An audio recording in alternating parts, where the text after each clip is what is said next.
We need to manage our priorities to maximize the time we have. So don't manage your time, maximize your time. How? By doing the things that are the most important to do at that moment. Make every day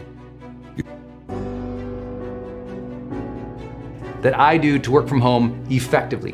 Number one, I never forget that when we talk about work, it must be contextualized in yearly, quarterly, monthly, and weekly goals, baby. Like if you show up to your kitchen table or the side office that you set up over in the side of the house like this, nothing you do really matters unless you are aiming towards something. That you have a clear vision, clear ambition, clear deadlines, clear deliverables. You must know what you're about this week, this month, this quarter, and this year. What makes an efficient team in corporate America, or an efficient team if it's a husband and wife, or you're working with your friend or your brother?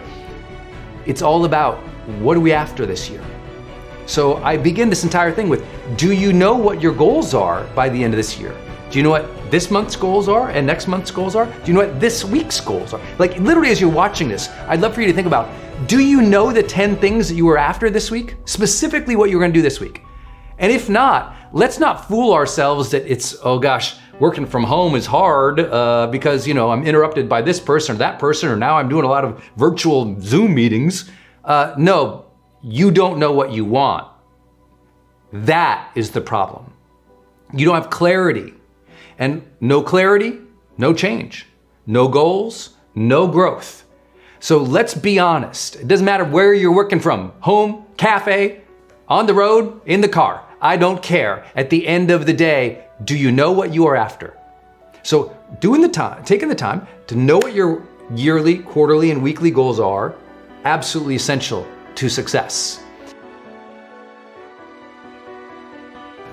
It can be a challenge to get enough sleep, to exercise, maintain my health, and maintain my relationship with my wife. And that constant circadian rhythm disruption is expensive. So my questions are, what strategies would you suggest to maximize my hustle time?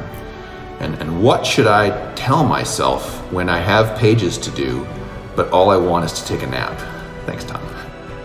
All right, so you are in a world that I think everybody can relate to in terms of there's often a competing goal in terms of what you want in the short term versus what you want in the long term. And one of the coolest quotes I've ever heard in my life is, don't sell out what you want most for what you want right now.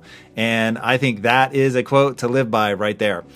So that's the big one, is really making sure that you are focused and excited about what it is that you want long term. And even just having a phrase that you can say to yourself about what it is that you want most, I think would be hugely beneficial. So often people don't have that level of clarity. So when we're talking about procrastination, just the raw desire to actually see something through to the end is going to be critically important. Now, the rest of what we're talking about is very mechanistic, but I want to go through it. So first of all, anything that's disrupting the rhythm of your day is going to be wildly problematic.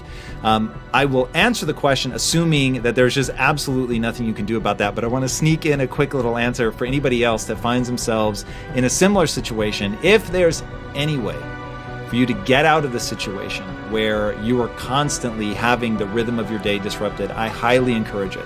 So we're about to go through how you can regiment the chaos, but first and foremost would be to not find yourself in the chaos to begin with. And that really does matter in terms of when I think about my own life and trying to be as deadly efficient with every single moment that I have.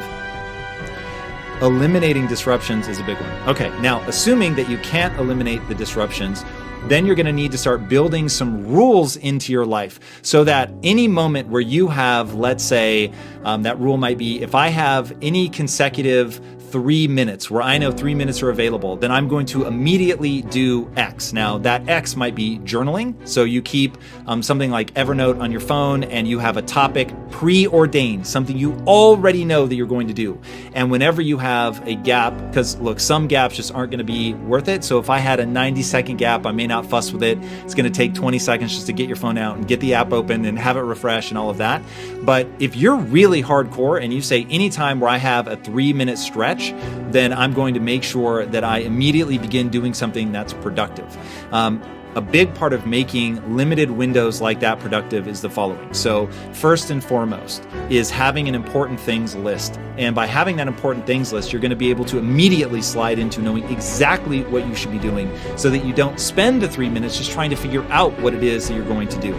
So you're going to have that important things list. You're going to know exactly what you should be doing. You're going to build in some minimum amount of time where you say, anytime where I have this amount of time or more, I'm immediately going to dive into one of the things on my important things list.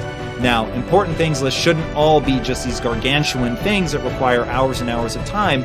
You want to make sure that you have things that you can do that are long. You want to make sure that you have some things that are medium, and you want to make sure that you have some things that are short. And when you have that, now you can begin slotting into those. Some of what you may be doing in the short may be researching something, learning more about, so you're talking a lot about film and TV. So I can just tell you right now that I have a YouTube playlist, which I also curate ahead of time. So anytime I've got a brief window, it's what I call transitional moments, where I immediately pick up my phone, take it out, go into, let's say, screenwriting. Boom, I've already got 20 videos that are just going to autoplay, so I don't even have to select the next one. Curate it on that playlist. Boom, I started going, and now I'm researching. Another thing that I can do in very limited windows of time is I have specific stories that I'm going to be journaling on. And I might journal for a minute. I might journal for an hour, depending on how much time I have. But every second that I spend working on that, I'm able to eke a little bit more productivity out of it.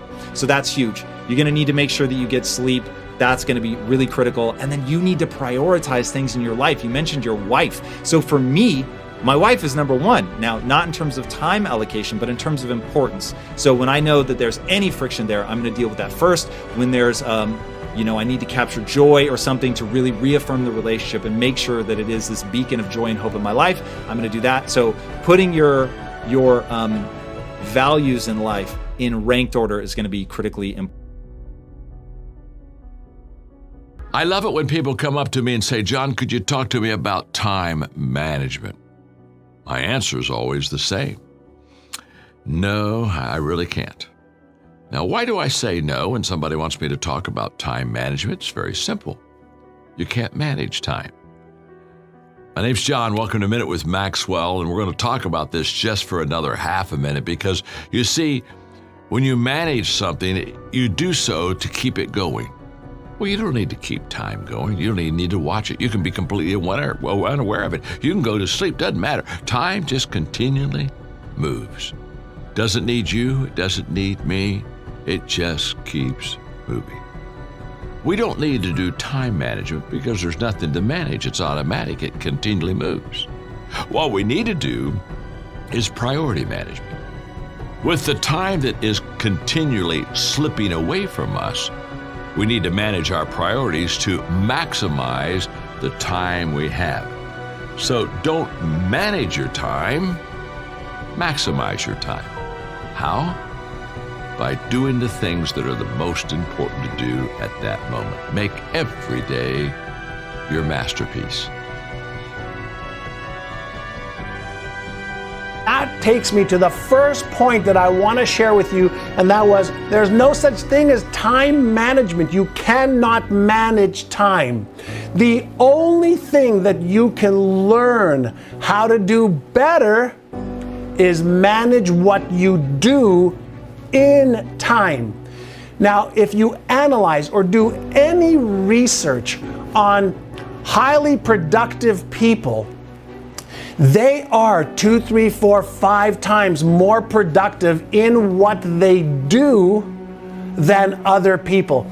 Everybody, and I mean everybody, is freaking busy. Busy with friends, busy with family, busy with kids, busy with a job, busy with their career, busy doing shit. Some of it's productive, some of it is not.